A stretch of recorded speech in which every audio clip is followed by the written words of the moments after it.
Man, wasn't that pizza so good? It was delicious. I mean, I gotta be honest though, I feel like I could eat a couple more slices. Yeah, me too. Oh my God. Did you hear that?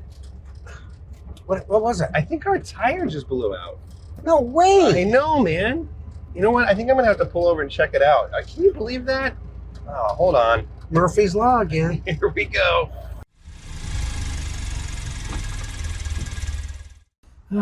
I can't believe this. We have a spare tire, but we don't have a car jack or a tire iron. Oh, hi guys.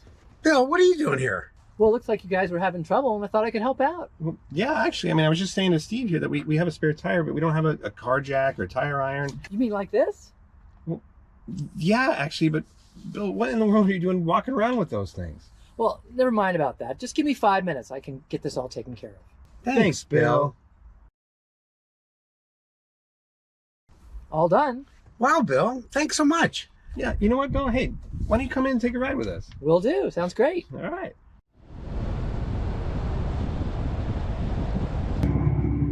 All right, everybody, we just picked up Dr. Bill Polonsky in the back with us. He is a world-renowned diabetes psychologist, written multiple books. The guy is world-renowned. And not only did he just fix our tire, but it's a good segue to talk about when you kind of break down with your diabetes. So Bill, say hi to the folks. Hey guys, really glad to be here. I mean, honestly, what luck that we picked up Bill Polonsky. So, you know, it's a great metaphor. We just broke down actually with our car, but sometimes you break down with your diabetes. And what does that mean? Well, that can mean a couple things. One, you're breaking down because of that day, you're high, you're low, or it could be long-term, you're dealing with complications, kidney problems, like whatever it is. So when I think about breaking down, I don't have to think too long ago, just last night, I don't know what happened with my pump. Sorry, I'm driving my braille here. My blood sugar, I think I got an inclusion. I went up to 300. I had to wake up in the middle of the night to change everything. God, what a pain. And Steve, you were just talking to me about dealing with complications. Yeah, the thing that gets to me is, having type 1 for 51 years, and I have developed my list of complications. I'm like a textbook, with a eye, kidney, nerve disease, a little bit of heart issues. And I'll tell you what, I mean, those things bum me out more than anything else. And I get those same frustrating issues with unexpected highs and lows, but those are the type of things, these long-term things that keep adding up, I rely on my support system for. And how powerful is that, Steve, you know a lot about type 1 diabetes. I mean, honestly, more than probably anybody in the world, not to get your ego any higher, but that you're dealing with these complications, these highs and lows, just like everybody else. Yeah. Just speaks to how difficult this disease is to control. So Bill, fix us. What do we do? We're bummed out. We got type 1 diabetes. What do you say? Well, this is worse than a flat tire, that's for sure. Okay. When I listen to you guys, it makes me think, living every day with diabetes, just like all the rest of us, it's like we're driving around in a not perfect vehicle, like this old bus we're driving around. Hey, don't speak ill of her. And if there's one thing that you guys, I think, demonstrate so well to everybody who's watching this right now, is that odds are pretty good. Odds are guaranteed everybody's going to break down from time to time in the different ways, whether that means running into complications like you, Steve, or not having perfect blood sugars all the time like you, Jeremy, for all sorts of reasons that could happen. And I think if you don't have friends like you, it's really not surprising that many people out there end up feeling like they're the only ones. And you get frustrated, and you start kicking yourself, thinking, why can't I take better care of this? And you don't even realize it's pretty common you're going to break down from time to time, because diabetes, as you know more than anybody, doesn't often always cooperate. So highs and lows, and it's nuts making. And that's why part of the game is to make sure, do you have reasonable expectations? Are you thinking you're supposed to have perfect blood sugars all the time? Are you thinking that, you don't really need any help and you should be able to take care of this all on your own? Which is where, just like I served and helped you fix your flat tire, we all know it makes a big difference when you got folks in your life who can help you out when you're breaking down. Well, I'm glad you said that, because people will say, what makes the biggest difference in my life? And I can talk about CGMs, and I can talk about pumps, whatever. But to be honest, it's my buddy Steve here. And not because he's an endocrinologist or the smartest man alive or the most handsome man alive, which is all true, but just that he's somebody else living with type 1 diabetes, like all of us. And when I call Steve, it's not, hey, can you fix my carb ratio? It's, oh my God, can you believe it? I was high, or I had this low last night. And just somebody that gets it is just so helpful. Steve, am I the most important person in your life? You know what? When it comes to me, my support people, it's not my family members, you know. They love me dearly, but they get too theatrical about it. It's really you and Bill. And, you know, like, is it me then Bill? Like close second? You know, whoever answers the phone first. But, you know, but it's a good question, Jeremy, because you both give me different types of support. That's both very helpful. You know, I thank Bill many times that when my vision was really bad, before I had the cataract, before I had therapy for my macular edema, we go bike riding, and Bill would have to say to me, hey, there's a bike rider coming the other way. And because I couldn't see him very well. So I don't think I ever could have gone even to exercise, which really was another form of relief for me, without Bill just saying, hey, let's go, and being my watch out person. And, you know, I mean, whenever I get bad news on my health, I end up, you know, emailing you. You break the rules, look into my electronic medical records for me. And, you know, you always put a soft twist on it. I think the message there is that, like, a support network. And that might be your traditional friends and family. That might be somebody you just met online or at this conference. Yeah. To talk about these things. It's so helpful. I got to tell my bathroom story of my diabetes frustration, because these guys hadn't heard this story, but I literally the other day, this was actually probably a year ago, and TMI, I was in my bathroom sitting on the toilet, and I looked at my CGM on my phone, and my blood sugar was high. And, you know, we all get high, but this was like that unexpected high. Like, why am I high? What's going on? I didn't even eat. And my blood sugar was like 300. And I took my phone and just threw it against the bathroom door. And I still have this, like, crack on my bathroom door that I see now every time I go to the bathroom, which reminds me of these, like, frustrations I have. And sometimes I look at it and I laugh. Sometimes I get, like, bummed, like, whatever. But the point is that you and I are supposed to be, like, on top of our game, which we are a lot of the times, but we still deal with all this stuff just like you guys are doing.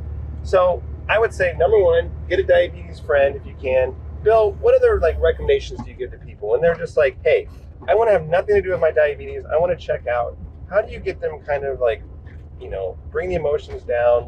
How do we get back on track? Well, I think, like, what you guys do so well is helping your patients and helping your people in your life. How to help them keep perspective, right? Like, yeah, crazy stuff's going to happen. The car's going to break down. Diabetes is going to break down. But, you know, what's the big picture? What am I really doing? Right. And because you can have, when you have people in your life who are your friends, like you guys are, it also is a chance to celebrate your successes with each other, even if they're teeny tiny successes.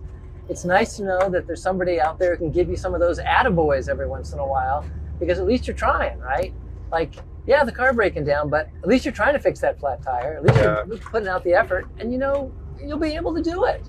I love the idea of celebrating successes. Yeah. I don't think we do that enough. No, yeah. I think that's really important. We don't get enough of that positive reinforcement. I love my Dexcom report has, like, your best day, which, you know, like, I love, because how, like, used are we going to your doctor and they're like, what did you do on, you know, September 3rd and your blood sugar went here? And why did you screw up? Versus, like, hey, here's a day you did good. Let's talk about that. That's actually very, very helpful. Oh my God, we spend so much time trying to convince healthcare providers and people with diabetes to at least begin by noticing what they're doing right. Where are you putting out effort to try to be successful, to celebrate those? And that doesn't mean ignore when things are not working out, but, you know, we know, God, I don't know how many times I've said this, but, you know, no one's unmotivated to live a long and healthy life. Everyone's putting out some effort, and everyone could use some attaboys, because, you know, when you're driving along all the time, not only does it break down, but it gets old to be driving all the time, right? It gets old, and sometimes you want to just get a break from this. And if you can't, at least you got people who are rooting for you. The other thing is to actually remember, what is the goal? The goal is not to have a perfect blood sugar. Like, I don't even know what that means. The goal is to live a long and healthy life. So people get hung up on, like, you know, I want my blood sugar to be 110 all the time, my A1C to be this. Let's just get you in a safe, healthy range. Let's get your A1C less than 7. Let's get your time in range above 70%. Let's get your hypos, like, as low as possible. And if you're hitting those goals, for God's sake, celebrate. Yeah. You know, there's all types of patients, but there's a lot of people that come into me and their time in range is 92 or in their 80s, and they're asking me how I can do better. And I'm like, dude, tell me how to do what you're doing, because you're doing fantastic. You know, I feel like almost everybody I see, it's helping them try to find a compromise between taking the best care of your diabetes you possibly can and also having a life so you don't have to think about your diabetes. And what I see everybody doing, either consciously or unconsciously, is trying to find that right compromise point, that perfect point of balance. And thank God we get to talk about time and range now, right? Because we know we talk about international goals of like 70%, not 100%. And that means you're going to guarantee you're going to have a lot of time where things are wacky. Yeah. Well, you know what you said to me the other day, Bill? You said, 70%, that's our goal. That means 30% of the time you can be out of range. Yeah. Which is actually kind of liberating. It's like, Exactly. like 30% of the day, Yeah. you know what? We don't want you below range 30% of the day. Yeah. That's not going to happen. But I think, the other thing that I always, strikes me is that we are all individuals. Something that really bugged Jeremy one day may not bother me, but then vice versa. And people deal with different diabetes issues in different ways. And the ones that really have a hard time, we refer to you. Yeah. People like super afraid of hypoglycemia, so they never like to get below 300. I mean, we know all of you folks out there have your own different worries, and that's the way it is. We're all individuals, I think that's something that I've really realized more so now than ever. Try to stay off the bumps. Yeah, jeez Louise, who's driving this thing? Is While that you're there really are different kind of categories of people with type 1 diabetes in terms of overall blood sugar control. There's you guys out there that they want your A1C at 5, and they never want to be above 140. And then there's the complete flip side of people that are terrified of having lows and never want to go below 200. And then there's the people that are doing well but think that they're not. So I think identifying these big kind of like mental patterns we have with diabetes is way more important than your carb ratio and your sensitivity factor. All this kind of when crap. they say living with diabetes at 24/7 disease, I love your analogy about you didn't ask for this condition, you're never on vacation, all that kind of stuff. It's so true. We always have to be thinking, and that could get tiring. Get tired of being in the driver's seat. Well, I think I feel better. I'm glad that we found an internationally recognized diabetes psychologist to fix our tire, which seems to be working pretty well. This thing's driving like a dream. Bill, you're better than AAA, man. So, Bill, thank you so much for helping us out. Like, what do you say? Should we just drop you off back under the freeway where we found you, or? Oh yeah, and I'm always happy to be taken along for the ride anytime you want. If I can ever be of any help, this is always fun to hang out with you guys. Always. Yeah, now we know where to find you. Yeah. All right, Bill. Here's your stop. Thanks, Bill. All right. We really appreciate it. Thanks, dudes. All right. Thanks, everybody. See ya.